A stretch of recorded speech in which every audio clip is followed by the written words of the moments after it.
Hello. Ah! Hey Robin, quick! Tell me your least favorite subject at high school. Say it with me at 1, 2, 3. History, right? I mean, Robin, to me at the last years of school, history was the worst subject I could ever have. It was boring, it had dates, it had names, and it just relied so much in memory that I couldn't stand it. I didn't stand it, and I really hated it. But this video is not about how I hate history. This video is about a story. An epic story that changed my perspective of history forever. Robin, without further ado, welcome to Victoryville.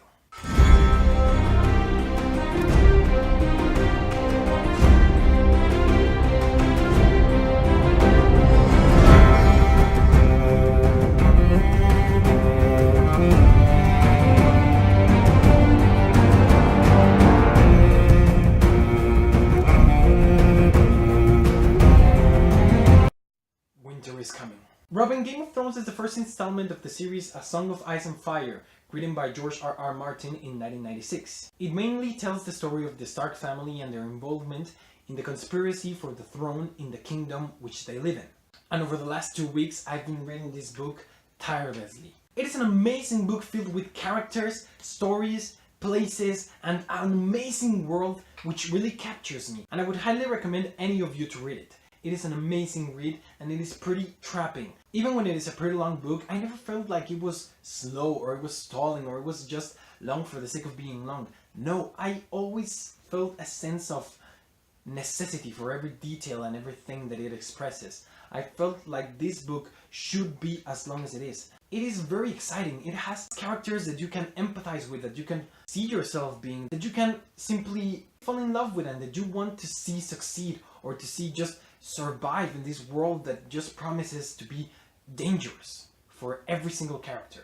The sense of urgency and threat is never lost, and no character is free from it. This book is as few others are, and now I have no questions about why it is as successful as it is. In the book, everything stands out. The characters stand out, the ideas stand out, the places stand out, and everything just simply stands out. But the thing that fascinated me personally the most is the world. The world of A Song of Ice and Fire is fascinating. It is filled with details and history that few worlds are ever created with. It actually resembles a lot our real world. I mean, the nature of the story of Game of Thrones lead the author to create a world in which every single character and every place and everything had a purpose and made him create a world filled with details. And as he said in the beginning, they say that the demon lies in the details. And in a book as long as this one, there are a lot of demons. And that's the thing. He actually adds a lot of details to this book. The scope and the nature of the story require the characters, situations, and places to be fully fleshed. They have to be explained in such a way that they could only exist in this world. They are particular to this world and they could not exist outside of it. They could not have happened in any place other than this world. And that is because of the history. It focuses a lot on the history of things. It tells you about the journey that things had to go through to get to where they are. No character, no place, and no thing has a lacking of history. Everything has a relation to each other and everything has a causation in the past. Because everything happens because of a reason.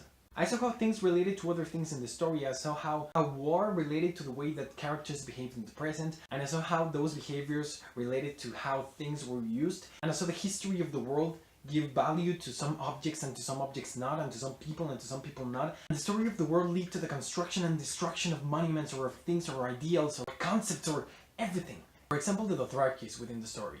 They worship horses. They believe that horses are like god figures and they worship them and they are pretty connected to them and to nature.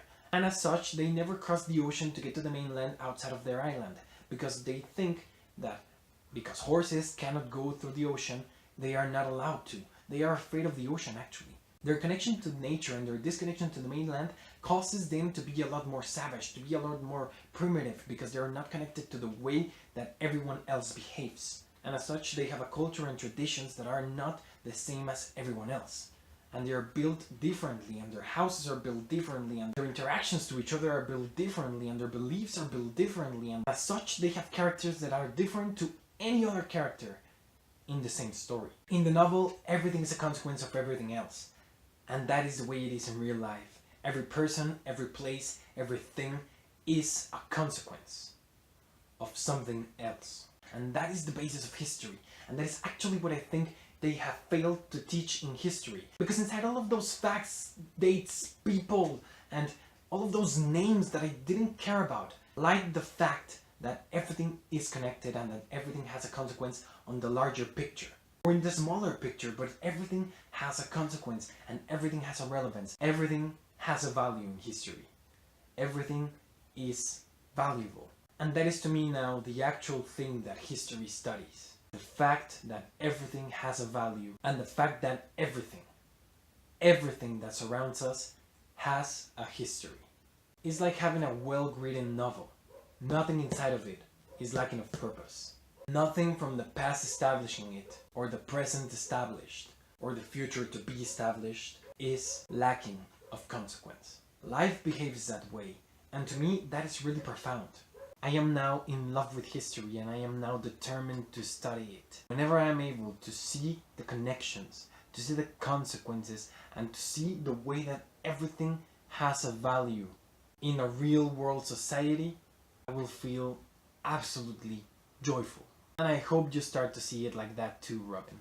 So, please tell me, do you like history now? Have you always liked history? I mean, just tell me. Now that's it. So for your challenge.